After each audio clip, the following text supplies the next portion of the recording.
Boche gold and diamonds. Buy now pay later. പാലക്കാടിന്റെ പടിഞ്ഞാറൻ മേഖലയിലെ 4 നിയോജക മണ്ഡലങ്ങളുടെ വോട്ടെണ്ണൽ കേന്ദ്രമായ പത്തിരിപ്പാല മൗണ്ട് സീന സ്കൂളിൽ ഒരുക്കങ്ങൾ അന്തിമഘട്ടത്തിൽ. വോട്ടെണ്ണൽ നടപടികളുടെ പരീക്ഷണ പ്രവർത്തനങ്ങളുടെ 2 ഘട്ടങ്ങൾ പൂർത്തിയായി. തിങ്കളാഴ്ച വോട്ടെണ്ണൽ സമയബന്ധിതമായി പൂർത്തിയാക്കാനുള്ള ഒരുക്കങ്ങളാണ് സജീവമായി പുരോഗമിക്കുന്നത്. ഒറ്റപ്പാലം, ഷൊർണൂർ, പട്ടാമ്പി, തൃത്താല മണ്ഡലങ്ങളുടെ വോട്ടെണ്ണൽ കേന്ദ്രമാണിത്. ലീഡ് നില വെബ്സൈറ്റുകളിൽ അപ്ലോഡ് ചെയ്യുന്നതുമായി ബന്ധപ്പെട്ട സാങ്കേതിക സംവിധാനങ്ങളുടെ പരിശോധനയാണ് കഴിഞ്ഞ 2 ദിവസങ്ങളിലായി നടത്തുന്നത്. തപാൽ വോട്ട് എണ്ണുന്നതിനുള്ള ഡിജിറ്റൽ സംവിധാനങ്ങളും പരിശോധനയ്ക്ക് വിധേയമാക്കി.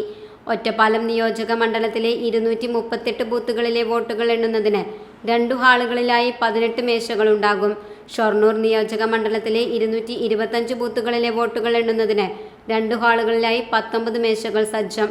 പട്ടാമ്പി നിയോജക മണ്ഡലത്തിലെ 224 ബൂത്തുകളിലെ വോട്ടുകൾ എണ്ണുന്നതിന് 2 ഹാളുകളിലായി 15 മേശകളും സജ്ജമാക്കി. തൃത്താല നിയോജക മണ്ഡലത്തിലെ 219 ബൂത്തുകളിലെ വോട്ടുകൾ എണ്ണുന്നതിന് 2 ഹാളുകളിലായി 14 മേശകളും തയ്യാറായി.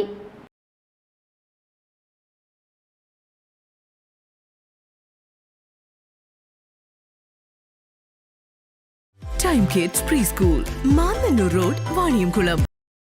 Dot view news. കാഴ്ചകളാണ് ലോകം, കണ്ടു തുടങ്ങുക.